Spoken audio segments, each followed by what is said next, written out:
আসে, না কোরআনে অর্থনৈতিক সমস্যার কথা আছে। আপনার যদি রাষ্ট্রনীতিতে সমস্যা লাগে, না কোরআনের সমাধান আছে।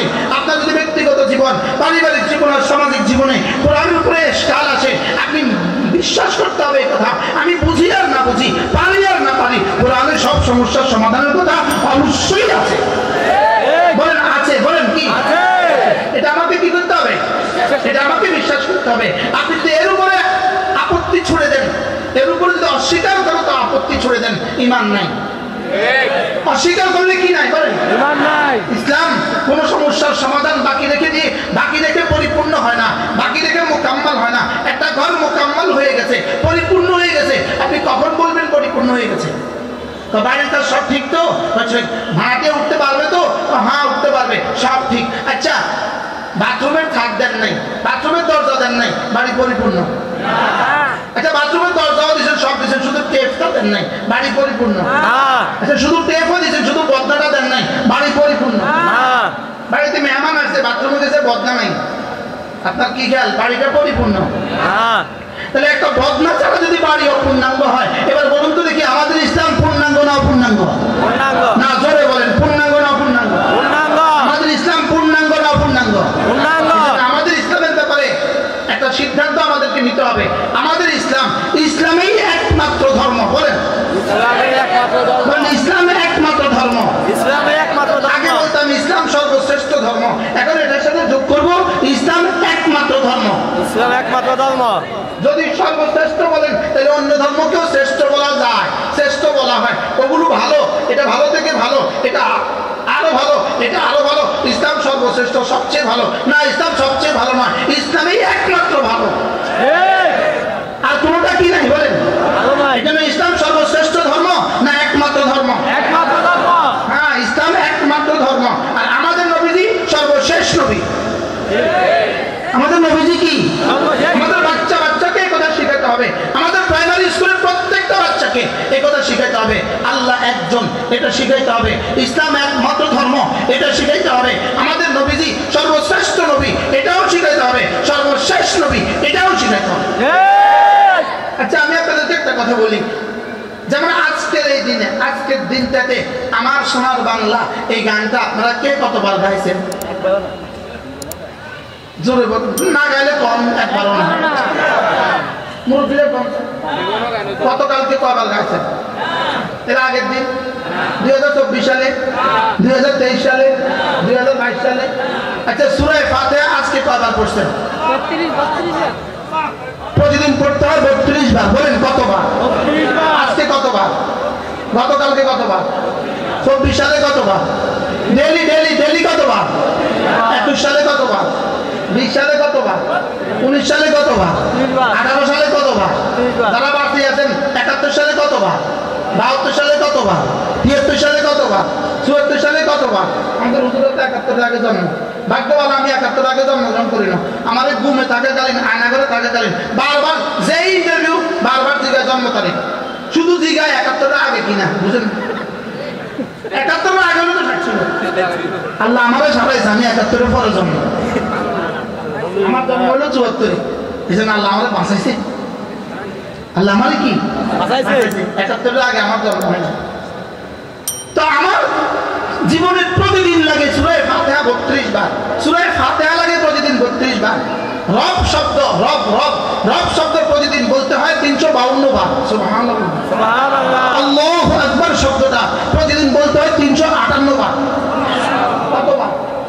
358 বার। সুবহান রাব্বিয়াল আযীম এটা বলতে হয় প্রতিদিন 96 বার।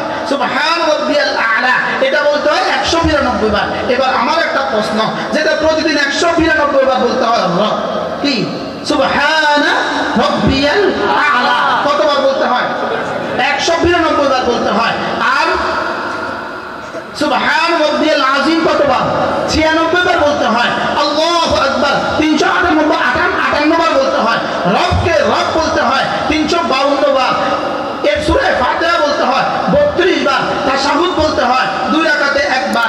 এবার বলুন তো দেখি এগুলো আমার জীবনের প্রয়োজনীয়তা কত, আর আমার সোনার বাংলা শেখার প্রয়োজনীয়তা কত? হ্যাঁ কয় না, না আমার সোনার বাংলা শেখার প্রয়োজনীয়তা কত? জোরে বলেন কত?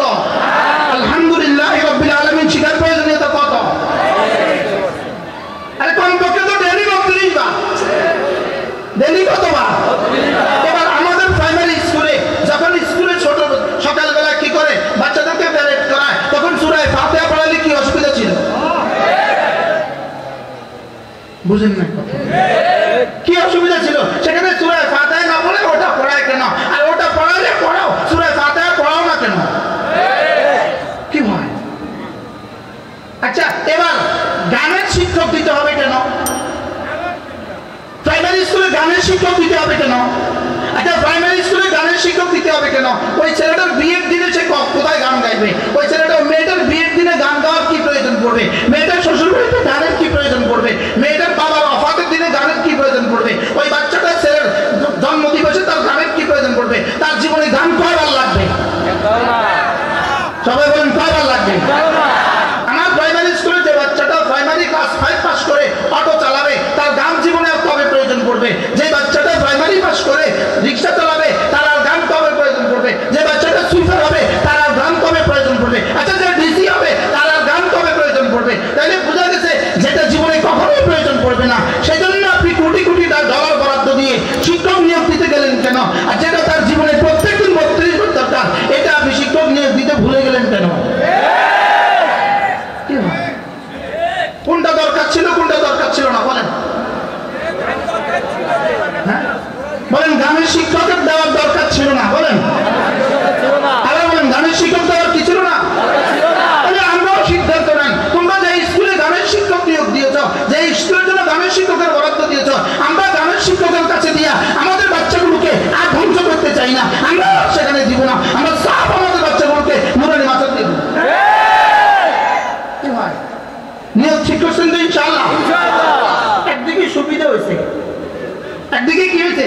দেখতে দেখতে দেখবেন এই প্রাইমারি স্কুলের শিক্ষকেরা আপনাদের বাড়িতে আইসা আইসা আপনাদের মিন্নতি মানবে, হাত জোর করবে, আমাদেরকে আপনার বাচ্চাটা দেন, না আমার চাকরি গেল। সে আপনার বাচ্চাকে শিক্ষিত বানাবার জন্য আপনার ঘরে আসে নাই, তার চাকরি বাঁচাবার জন্য, তার পেট বাঁচাবার জন্য আপনার ঘরে। বাস্তব না বাস্তব?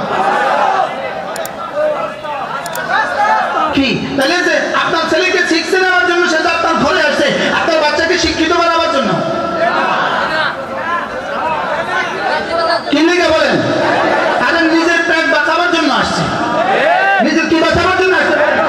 যে শিক্ষার উদ্দেশ্য শুধু পেট, এই শিক্ষা নিয়ে জাতি জীবনে কখনো শিক্ষিত হবে না।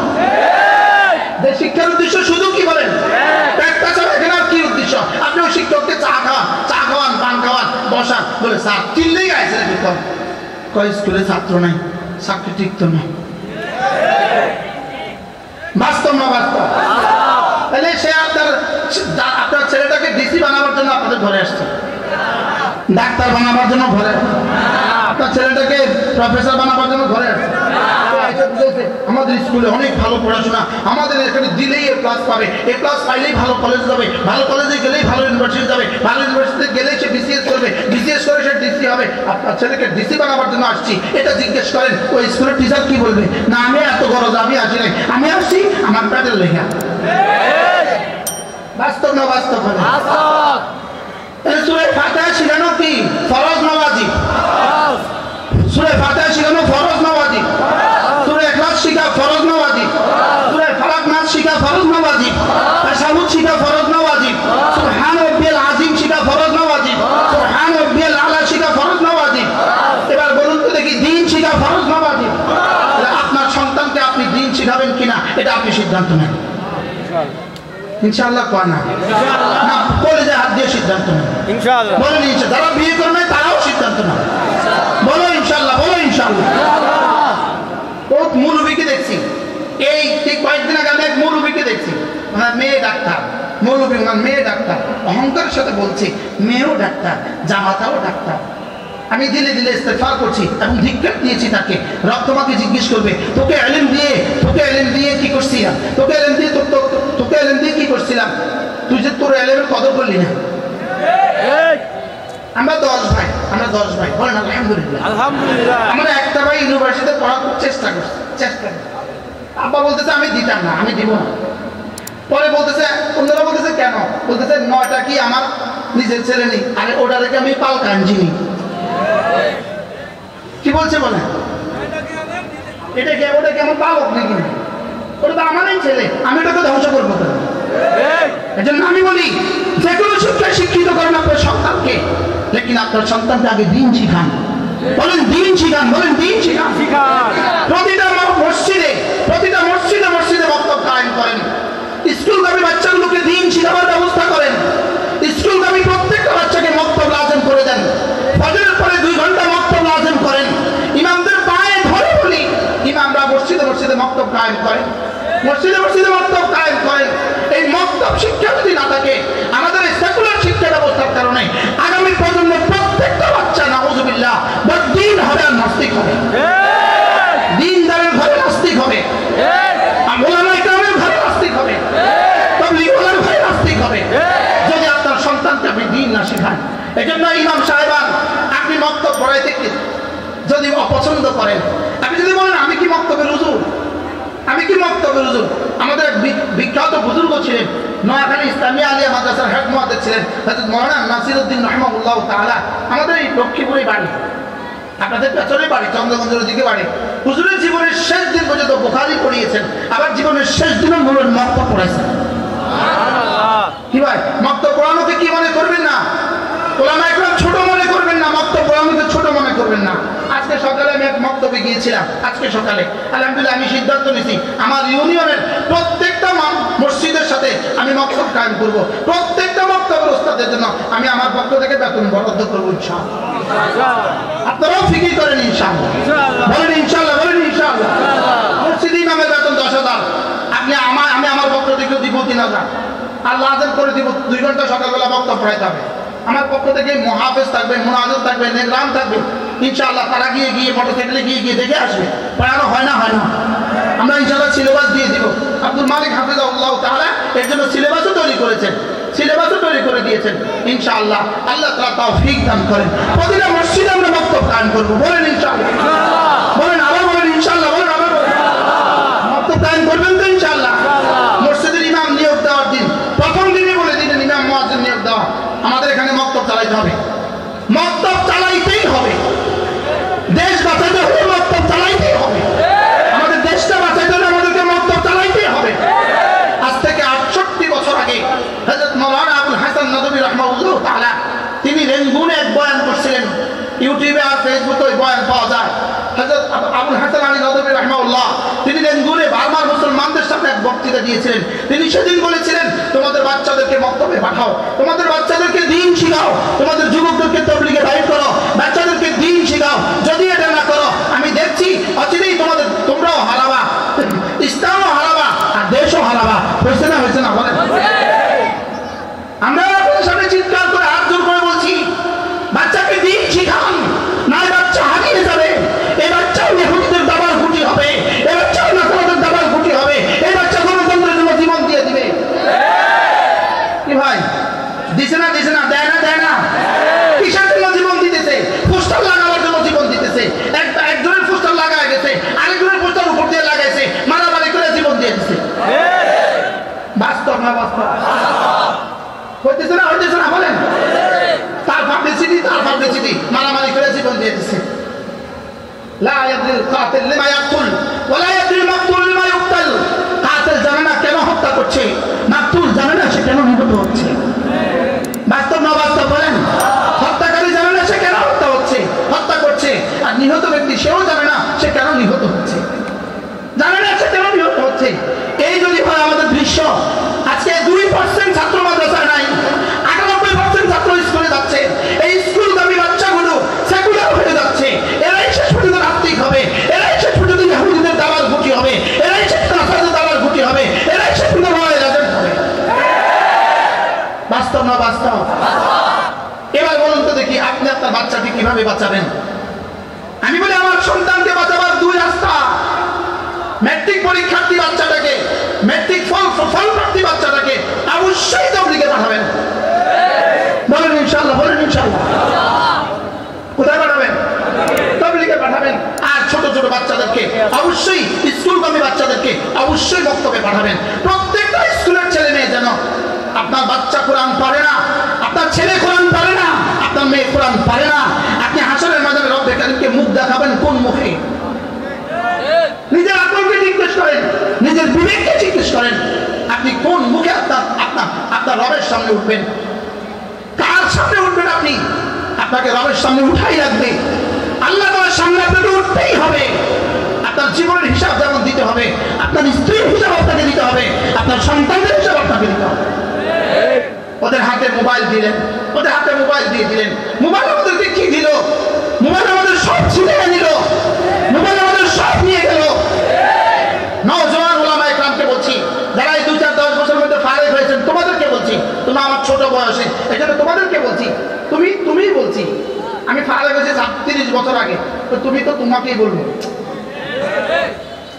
আমার ফারাগতের সময়, এবার যারা ফারেক হয়েছে আমার ফারাগতের সময় তোমার আব্বার বিয়ে হয় না, ঠিক আছে? দাদার বিয়ে হয়েছে মাত্র, তখন আমার ফারাগতের সময়, আমাদের ফারাগতের সময়। তোমাদেরকে বলছি, এই মোবাইল তোমাদেরকে কিছু দিবে না, তোমাদেরকে ঈমান খারাপ করে দিবে, তোমাদেরকে জামাত খারাপ করে দিবে, তোমাদেরকে নামাজ খারাপ করে দিবে, শেষ পর্যন্ত তোমাদেরকে বেঈমান বানায় দিবে। এই মোবাইল তোমাদেরকে কি দেয়? দিল কি? তোমাদের হাতে আজকে তাসবিহ, তাসবিহ তোমাদের হাতে শরম লাগে, তাসবিহ তোমাদের কাছে শরম লাগে, মেসওয়াক তো তোমাদের কাছে শরম লাগে, লেকিন এক একজনের কাছে দুই মোবাইল। বলেন না বাস্তব না বাস্তব? হুজুর আমি কি করবো, আমি তো আমার কথা যেতেই পারছি না। আমি তো ভাবছিলাম পুরো সূরাতুল বালাগা তেলাওয়াত করব, শুধু এক আয়াতের কারণে। এই আয়াত আমি বাছাই করছি, আমি হুজুর এখানে বসছিলাম, বসে ভাবছিলাম কি করবো আজকে। শুনে নিচ্ছি এটা তাফসীরুল কোরআন মাহফিল, পরে আমি এই সূরাটা ঠিক করছি, কি করতাম আমি তো যাইতে পারতেছি না। আপনার বাচ্চাকে কোরআন না শিখাইলে পুরা রাস্তায় বাচ্চা ইহুদি হবে, এই বাচ্চা নাসারা হবে, এই বাচ্চা হিন্দু হবে, পুরা রাস্তায় এই বাচ্চা হিন্দুদের ওখানে গিয়ে বলবে মুসলমান আমার চোখের মণি, মুসলমান আমার চোখের মণি, হিন্দু আমার জান। এই চোখের মণি বেশি দরকারি না, জান বেশি দরকারি?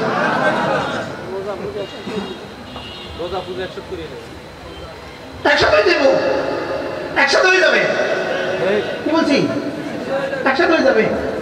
হিন্দুদের এখানে গিয়ে আপনি হিন্দুদের জুতো সিধা করে দিতে পারবেন, হিন্দুদের পাও গুলো ধুয়ে দিতে পারবেন না, আগামী নির্বাচনে দেখা যাবে হিন্দু আপনাকে একটা ভোট দেবেন, এটা আশাই করতে পারবেন। ওরা ধানের শেষে ভোট দিবে না, আর ওরা ভোট লাগবেও না। আপনি ওদের ভোটের পিছনে পড়লেন কেন? 5% এটা না হলেও তো হবে। ওদের ভোটের জন্য আপনি ইমান হারাইতে গেলেন কেন? কি ভাই, এলো কত গেল কত? আমাদের অলিপুরিতে আমার তারা খাতুন বলেন এলো কত গেল কত, হিসাব কষলে আইসে কত গেছে কত। আচ্ছা আপনি চাইলে এত সম্পত্তি দিলেন হিন্দুদেরকে, এই পর্যন্ত এতে আপনার কি লাভ হয়েছে? এই পর্যন্ত কয়জন হিন্দু আপনাদের ফরম পুরো করছে? মানতে না। কয়জন হিন্দু এই পর্যন্ত বলছে হুজুর আমরা স্যার আপনাদের সাথে আমরা আছি? আর যদি এখন কয় নির্বাচনের দিন দেখবেন কয়জনের ভোট দেয়। অতএব ঈমান বাঁচান, ঈমান বাঁচান, ঈমান বাঁচান। আমাদের ঈমানের সাথে আমাদের জাতীয়তা, আমাদের ঈমানের সাথে আমাদের স্বকীয়তা, আমাদের ঈমানের সাথে আমাদের স্বাধীনতা, আমাদের জাতীয়তা ঈমানের সাথে। বলেন ঈমান ছাড়া যে জাতীয়তা, এই জাতীয়তা বলতে কোনো শব্দ নাই। ঈমান ছাড়া যে স্বাধীনতা, এই স্বাধীনতা বলতে কোনো শব্দ নাই। ঈমান ছাড়া যে শান্তি, এই শান্তি বলতে কোনো শব্দ নাই। ঈমান ছাড়া আর ইসলাম ছাড়া যে সাম্য, এটা সাম্য নয়, সাম্যের নামে ধোঁকাবাজি। এটা কি বলেন? এটা সাম্য না, সাম্যের নামে ধোঁকাবাজি। এটা সাম্য নয়, এটা সাম্যের নামে ধোঁকাবাজি। এটা সাম্য নয়। সাম্যের প্রবক্তা মুহাম্মদ রাসূলুল্লাহ সাল্লাল্লাহু তাআলা আলাইহি সাল্লাম সাম্য শুধু ইসলাম দেখাতে পারে। সাম্য আমরাই দেখিয়েছি, সাম্য পৃথিবীতে আমরাই দেখিয়েছি সাম্য। গোলাম ওটের উপরে আর আমিরুল মুমিনিন রাস্তায় রশি ধরা, এটা হলো সাম্য। আমাদের মনিব আর আমাদের গোলাম এক কাতারে একসাথে, এটা হলো সাম্য। আমাদের তাবলীগী জামাত গিয়ে দেখো সাম্য কাকে বলে। একই দস্তরখানে, একই প্লেটে রিকশাওয়ালা আর সচিব একই প্লেটে ভাত খায়।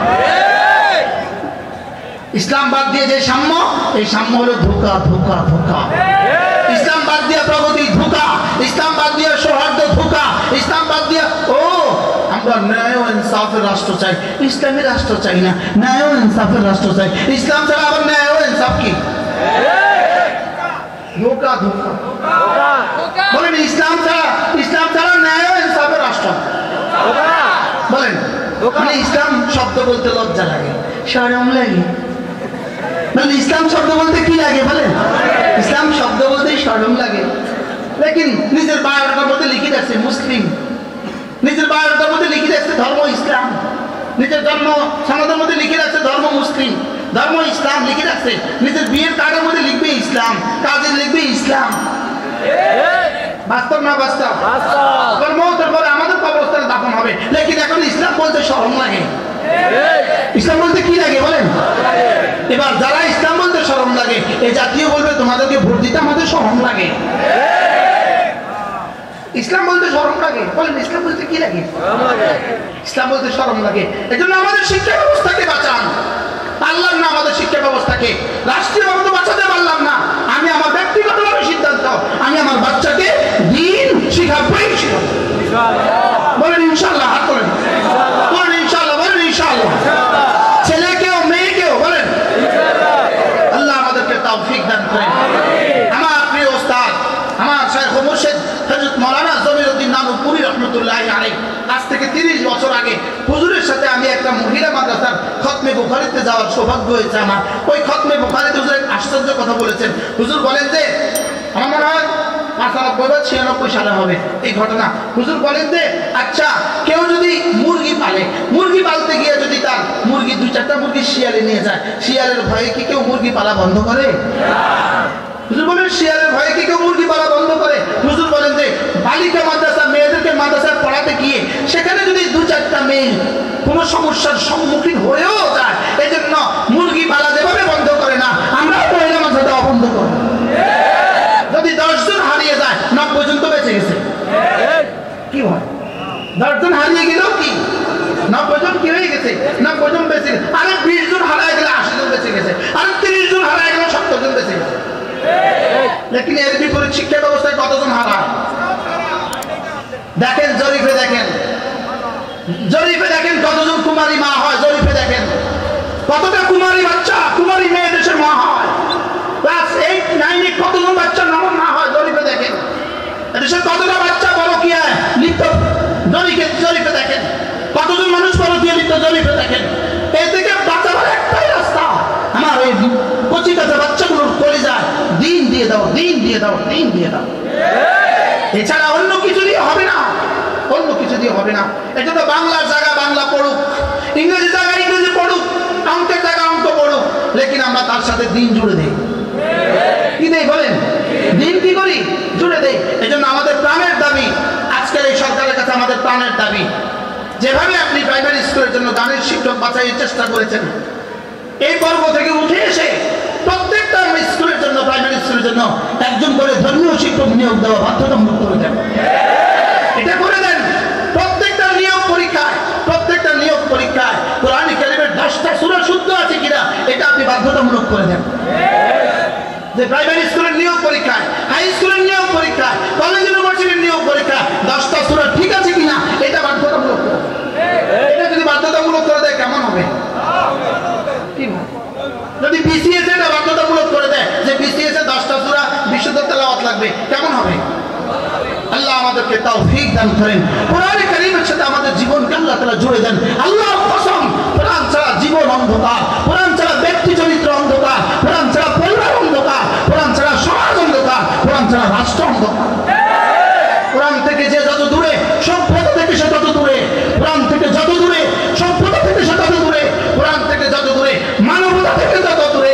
আপনারা দেখতে মনে হচ্ছে আর কি মটক মটক করে গাড়ি থেকে নামে একজন সাহেব নামে, লেকিন কলিজায় কোরআন নাই। আল্লাহর কসম, তার কলিজায় মানবতা বলতে কলিজায় মানবতা নাই, তার কলিজায় দেশপ্রেম নাই, তার কলিজায় দেশের জন্য ইঞ্চি এক জাল্লা ভালোবাসা নাই। যে তার রবকে চিনে না সে আব্বাকে চিনবে কেন? বলেন, যে রবকে চিনে না সে আব্বাকে চিনবে কেন? যে রবকে চিনে না সে মাকে চিনবে কেন? যে রবকে চিনে না মুরব্বি চিনবে কেন? আপনাদের এখানে আছে কিনা জানা নাই, কিছু যুবক ইদানিং দেখবেন হাফ প্যান্ট পরে মোটরসাইকেল চালায়। এদেরকে দেখলে দেখবেন, দেখা মাত্রই বলবেন নতুন নতুন। কি বলবেন? এরা বেহায়া, এরা বেলাজা, এরা বেশরম, এরা বেজারা, এরা বেঈমান। কি হয়? এটা কে শিখালো তোমাকে? আচ্ছা, যদি ফুল ল্যাংটা হয়ে কেউ যদি রাস্তা দিয়ে হাঁটে তাকে কি বলবে? তো ফুল ল্যাংটা হলে যদি পাগল হয় তা হাফ ল্যাংটা হলে কি? হাফ পাগল আপনাদের এখানে আছে না নাই? সভ্যতা ইহুদিদের কাছ থেকে ধার করা সভ্যতা। এরা গোলামের ঘরে গোলাম। বলেন এরা কি? দেখবেন কিছু মানুষ আছে চুল এদিকে শেভ করে, এদিকে শেভ করে, এদিকে বড় করে রাখে। এরকম কিছু ডিজাইন আছে না নাই? আমার ডিজাইন কি সব সমান না? কিছু বড় কিছু ছোট? বড় ছোট আছে নাকি না? গ্রিস সভ্যতায় বাজারে গোলাম বিক্রি হতো, গোলাম। তো গোলাম বিক্রি হতো বাজারে, কে গোলাম আর কে স্বাধীন চিনবে কিভাবে? তো গোলামদের এদিকে শেভ করে দিত, এদিকে শেভ করে দিত, এদিকে চুল বড় রাখতো, তো বুঝতো এটা গোলাম, এটা গোলাম। এখন আমাদের এখানে যারা এদিকে শেভ করে, এদিকে শেভ করে, এদিকে রাখে, বুঝবেন এরা গোলামের ঘরে গোলাম। বলেন এরা কি বলেন? এরা গোলাম, এরা স্বাধীনতা বুঝে না, এরা স্বকীয়তা বুঝে না। হ্যাঁ, আমার পড়ি তো সূরা, এই ভাই আগামী বছর আল্লাহ বাঁচা রাখবে সূরাতুল বালাদ তেলাওয়াত আল্লাহ যা আবার আনাই ইনশাআল্লাহ। এরা গোলামের ঘরে গোলাম, এদের স্বাধীনতা বলতে কোনো শব্দ নাই। দেখবেন এদের প্যান্ট কখনো মাটির মধ্যে ডলার ডলার করে, কখনো আরেকটু উপরে উঠে, কখনো আরো উপরে উঠে, কখনো হাঁটার উপরে উঠে যায়, কখনো আরো উপরে উঠে যায়। আমাদের তো আলহামদুলিল্লাহ জন্ম থেকে এক জায়গা, আমারটা হুজুরের তো, আমাদের তো আলহামদুলিল্লাহ জন্ম থেকে তো জায়গা। ওই যে আব্বা মা ছোটবেলা শিখাই দিয়েছে টাকুর উপরে পড়ো, এখানেই রয়ে গেছি আলহামদুলিল্লাহ। বলেন না? যারা টাকুর নিচে পিন্দি এদেরকে বাজারে গেলে সবাই সালাম দেয় না? নাই, তুমি যে টাকুর নিচে পায়জামাটা পিনছো তোমার অনেক সুন্দর লাগে, সেখানে না একটু। আমরা যে টাকুর উপরে পিনছি আমগরে কেউ ভিল্লা দেয় কেরম দেয় যায়? কোশ্চেন কেউ জীবনের তোমার লাভ কি, আমার লস কি? তোমার কি লাভ হলো, আমার কি লস হলো? আমি তো টাকুর উপরে পড়লাম, আমার মন চায় আমি এখানে দাঁড়ায় দেখাইতাম আমার পায়জামাটা কোন জায়গায়, মনে চায় দেখাইতাম। আমার উপরে পড়ার দ্বারা কি হলো, তোমার নিচে নামার দ্বারা কি হলো? তোমার নিচের নামার দ্বারা যতক্ষণ নিচে থাকলো ততক্ষণ আর সাজুর মালিক বললো লানত লানত লানত। আমারটা উপরে ওঠার দ্বারা রব যেন জিজ্ঞেস করলেন, এই তুমি টাকুর উপরে পায়জামাটা কেন উঠিয়েছ? এই তুমি পায়জামাটা টাকুর উপরে কেন পড়েছো? আমার একটা দোস্ত সিডন ইউনিভার্সিটির প্রফেসর ছিল, এখন সে পিএইচডি করতে গেছে আমেরিকা। সে আমার 2-3টা বয়ান শোনার পরে আলহামদুলিল্লাহ সে তার সবগুলো প্যান্ট 2 প্যান্ট দিয়ে বাইন্দা নিয়ে গেছে দর্জির দোকানে, সবগুলো 1 ইঞ্চি করে 2 ইঞ্চি করে কেটে ফেলেছে। সুবহানাল্লাহ। আল্লাহ তাকে সুস্থতার জীবন দান। আমিন। গতকালকে এক যুবক আমার কাছে গেছে, গতকালকে এক যুবক গেছে, আলেম দ্বীন, দাওরা পাশ করা, মাদ্রাসায় গেছে। তো বলতেছে যে আমার কিছু গুনাহ হয়ে গেছে, আমি তওবা করতে আসছি। আমারও বড় ইসরায়েলের তওবাকারের কথা মনে হয়েছে, আমি তাকে অনেক অভয় দিছি। পরে বলতেছি আমি তোমার কাছে একটা আবদার করবো, তোমার মোবাইলটা আমার সামনে ভেঙে ফেলতে হবে। তোমার বড় মোবাইলটা আমি বলতেছি তো মোবাইলটা আমার সামনে ভেঙে ফেলতে হবে। এটা যদি তুমি করতে পারো বাকি সামনেটা আমি দেবো। সে বাইরে হইয়াই পকেট থেকে বাইরে আমার ফ্লোরে একটা আসার দিয়ে মোবাইলটা ভেঙে ফেলছে। এটাকে বলছে তওবা। এটাকে বলছে কি? গুনার আসবাব ছেড়ে দাও, গুনার আসবাব ছেড়ে দাও। যেই আসবাবে গুনাহ হয়, যেই উপকরণে গুনাহ হয় এই উপকরণ ছেড়ে দাও। হাও করে নাও করে বলো না ইনশাআল্লাহ, বলো না ইনশাআল্লাহ। গুনার আসবাব ছেড়ে দাও, গুনার মাহৌল ছেড়ে দাও, গুনার বন্ধু বান্ধব ছেড়ে দাও। যে বন্ধু তোমাকে গুনাহ করায় ওই বন্ধুর কাছেও যেও না। যে বস্তু তোমাকে গুনাহ করায় এই বস্তুর কাছেও যেও না। যে পরিবেশে তোমাকে গুনাহ করায় এই পরিবেশের কাছেও যেও না। আল্লাহ আমাদের সবাইকে বুঝ দান করেন। কোন আল্লাহওয়ালাকে মহব্বত শুরু করো বন্ধু, কোন আল্লাহওয়ালাকে মহব্বত শুরু করো। রোজানা কোনো না কোনো মাদ্রাসায় টাইম দাও, কোনো না কোনো মাদ্রাসায় 2-4 মিনিট করে টাইম দাও। রোজানা তাবলীগে কিছু না কিছু সময় লাগাও, রোজানা জিকিরে কিছু না কিছু সময় লাগাও, রোজানা কিছু না কিছু দ্বীনের বই পুস্তক পড়ো, রোজানা কিছু না কিছু করো বন্ধু। টার্গেট করো যে আমি আজকে 10 মিনিট জিকির করবোই করবো, আমি 10 মিনিট কোনো মাদ্রাসায় টাইম লাগাবো, আমি 10 মিনিট কোনো মসজিদে টাইম লাগাবো। বলো ইনশাআল্লাহ। যাওয়ার সময় হয়ে গেছে, সব চলে গেছে। আমাদের 2-4 জনকে রেখে গেছে তোমাদের জন্য, তোমাদের রাখওয়ালির জন্য রেখে গেছে। এই জন্য নিয়ত করো ইনশাআল্লাহ। প্রত্যেকটা নওজোয়ান আলেম দ্বীন নিয়ত করেন আজ থেকে আর মোবাইলে গুনাহ করব না। বলেন ইনশাআল্লাহ। কে হিম্মত করে হাত তুলতে পারে যে আমি আর গুনাহ করব না? দান করেন। রোজানা কিছু না কিছু জিকির অবশ্যই করবো। জিকির অভ্যাস করো, জিকির অভ্যাস করো। আল্লাহর কসম, কাজটাতে জিকিরওয়ালা হও। বেশি বেশি জিকির করনেওয়ালা বনো, বেশি বেশি জিকির করনেওয়ালা বনো, যেন রব্বে করিমের কাছে তোমার নাম বেশি জিকির করনেওয়ালা হয়ে যায়। বেশি যদি তুমি জিকির করনেওয়ালা হয়ে যাও, সহি সহি তরিকায় জিকির করনেওয়ালা যদি তুমি হয়ে যাও, রব্বে করিম যেন বলেন যাও তুমি যা যা বলবো আমি সব শুনবো। কি হয় জিকিরওয়ালা হাকিমুল উম্মত মুজাদ্দিদ মিল্লাত আশরাফাই নাওয়াল্লাহু মা খাদা, তিনি বলতেন আল্লাহ তাআলা যাকে তিনটা যোগ্যতা দিলেন, তিনটা জিনিস দান করলেন। হাকিমুল উম্মত বলতেন আল্লাহ তাআলা যাকে তিনটা জিনিস দান করলেন, এক নম্বরে আল্লাহকে ভালোবাসার মতো একটা দিল যাকে দান করলো, দুই নম্বরে জিকিরের মতো একটা জিহ্বা যার নসিব হয়ে গেল, তিন নম্বরে কাঁদার মতো দু চোখ যার নসিব হয়ে গেল। হাকিমুল উম্মত বলেন আল্লাহ তাআলা তাকে বলবেন বলো তোমার কি লাগবে, আমি সব দিব। কয়টা লাগবে? কয়টা? তিনটা। কি কি? আল্লাহকে ভালোবাসার মতো দিল, বলেন আল্লাহকে ভালোবাসার মতো এক দিল লাগবে, যে দিল আল্লাহকে ভালোবাসবে।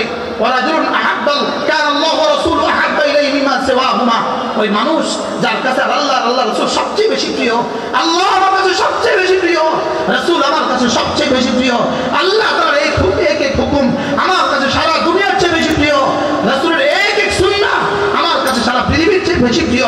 এটাকে নিজে সিদ্ধান্ত নাও যে আমি আল্লাহকে ভালোবাসবো, রাসূলকে ভালোবাসবো, আল্লাহর এক এক হুকুমকে জিন্দেগিতে মানবো, রাসূলের এক এক সুন্নাহকে জীবনে মানবো। একটা সুন্নাহকেও আমি জেনে বুঝে পুরো সুন্নাহ আমি ছাড়বো না ইনশাআল্লাহ। বলেন ইনশাআল্লাহ। যাদের দাড়ি রাখার অভ্যাস নাই, আজকে তাফসীরুল কোরআন থেকে নিয়ত করেন যে দাড়িও রাখবেন ইনশাআল্লাহ।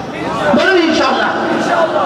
আজকের এই জমানায়, আজকের এই সময়ে আপনি যদি নফসের সাথে যুদ্ধ করে, বিবির সাথে যুদ্ধ করে, পারিপার্শ্বিকের সাথে যুদ্ধ করে, আপনি যদি আপনার সমাজের সাথে যুদ্ধ করে দাড়িগুলো বড় করতে পারেন, রব যেন জিজ্ঞেস করবেন দেখো তো ও কি রেখেছে, বলে দাড়ি, বলে কেন রেখেছে, বলে আল্লাহর ভালোবাসায়, আল্লাহর ভালোবাসায়, আল্লাহর রহমতের আশা, জান্নাতের আশা, জাহান্নামের ভয়ে ইত্তিবা'আন লিসুন্নতি রাসূলিল্লাহ, রাসূলের সুন্নতের ইত্তিবা করতে সে দাড়ি রেখেছে। রব্বে কারীম সঙ্গে সঙ্গে বলবেন যাও ইয়াগফির লাকুম যুনুবাকুম, আমি তোমার গুনাহগুলোকে মাফ করে দিব, ওয়া ইউহিব্বুকুম, আর তোমাকে আমি ভালোবাসবো।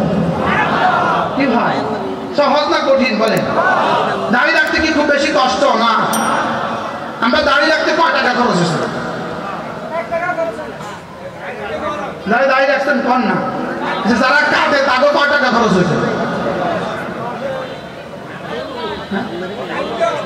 রাখতে কয় টাকা খরচ হয়েছে? এটা তো স্বয়ং আমার আর ওনার, আমাদের দুজনের পীর হযরত মাওলানা জমিরুদ্দিন নানুতুল্লাহ আমাদের তিনি একবার বলছেন দাড়ি রাখতে জীবনে 1 টাকাও খরচ হয় নাই, আর দাড়ি কাটেন না যত টাকা দাড়ি কাটার মধ্যে লাগছে তত টাকা জমা করলে হজ খরচ হয়ে যেত। 10 বছরে দাড়ি কাটার টাকা জমা হইতো, হজ খরচ হইতো না। এটা কোন থানা করছে? সোনাইমুড়ি চাটখিল বাজারে একটা সাংবাদিক ছিল, তিনি ইংরেজির দৈনিকের সাংবাদিক ছিল।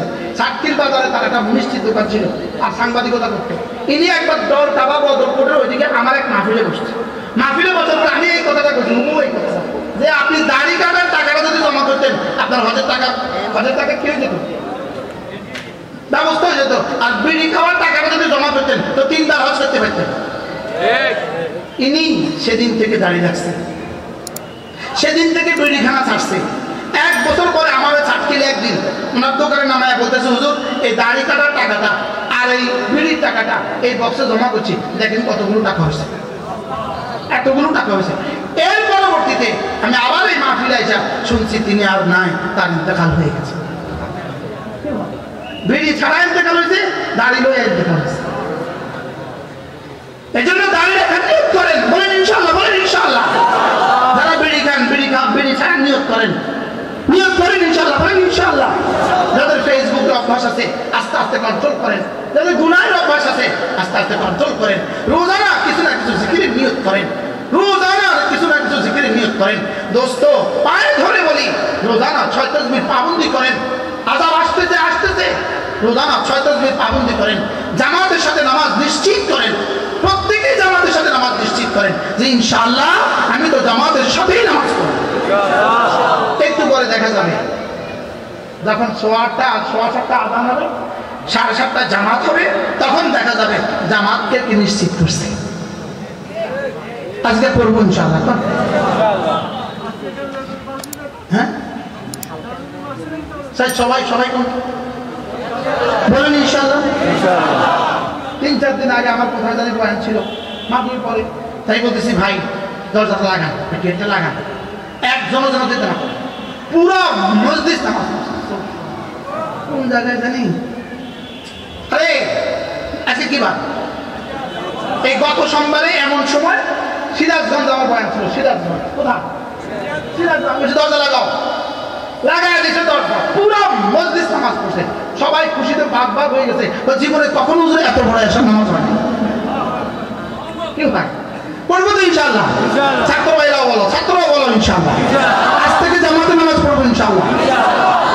স্কুল কলেজের বন্ধুরা বলো, আজকে থেকে জামাতে নামাজ পড়বো ইনশাআল্লাহ, বলো ইনশাআল্লাহ, বলো ইনশাআল্লাহ। আল্লাহর কসম, যার 5 ওয়াক্ত নামাজ জামাতে পড়ার সৌভাগ্য হয়ে গেল, আল্লাহর কসম, আল্লাহর কসম, দো জাহানের সৌভাগ্যের চাবি রব তার হাতে তুলে দিল। জামাতে নামাজ, বলো ইনশাআল্লাহ জামাতে নামাজ। আল্লাহ তাআলা তৌফিক দান করেন। 5 ওয়াক্ত নামাজের পরে মাসনুন আদিয়াগুলো পড়ে নামা, অবশ্যই পড়ে নামা, আয়াতুল কুরসি পড়ে নামা, সূরা ফাতিহা পড়ে নামা, সূরা ইখলাস ফালাক নাস পড়ে নামা, মাগরিবের পরে সূরা ইখলাস ফালাক নাস 3 বার পড়া, ফজরের পরে 3 বার পড়া, ঘুমাবার সময় অবশ্যই সূরা ইখলাস পড়া, সূরা ফাতিহা পড়া, সূরা ফালাক পড়া, ঘুমাবার সময় আয়াতুল কুরসি পড়া। আল্লাহ তাআলা আমাদের সকলকে তৌফিক দান করেন। বিশাল বড় মজলিস, আমরা যদি দেরি করে ফেলি আপনাদের ওযু করতে কষ্ট হবে। ইনশাআল্লাহ সকলেই ওযু করে সকলেই নামাজের জন্য প্রস্তুত হই। আমাদের কাছে আমাদের গাড়িতে অনেকগুলো কিতাব আছে, কেউ পারলে সংগ্রহ করবেন। প্রত্যেক ইংরেজি মাসের শেষ শনিবারে আমাদের মাদ্রাসা জিকিরের মজলিস কুমিল্লা, কখনো পারলে শরীক হবেন। নোয়াখালী জেলা জামে মসজিদে প্রত্যেক ইংরেজি মাসের প্রথম শুক্রবারে বা জুমা